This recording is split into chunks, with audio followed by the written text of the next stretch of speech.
سر کا مسح کرنے کا طریقہ پوچھا گیا ہے جی۔ سوال یہ ہوا ہے کہ کیا فرماتے ہیں علماء دین اور مفتیان شرع متین اس مسئلے کے بارے میں کہ سر کا مسح کرنے کا طریقہ کیا ہے؟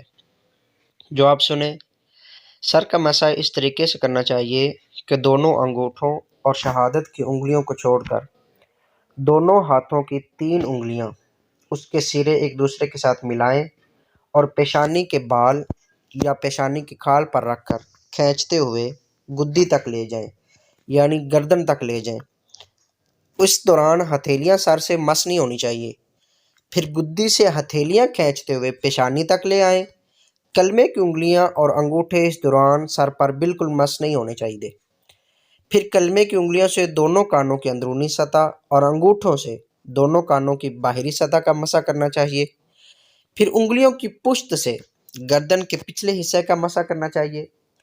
اب بعض لوگ گلے اور دھلے ہوئے ہاتھوں کی کوہنیوں اور کلائیوں کا مسح کرتے ہیں۔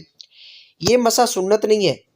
سر پر مسح کا ایک اور طریقہ بھی ہے اور اس میں بالخصوص اسلامی بہنوں کے لیے یہ زیادہ آسانی ہے۔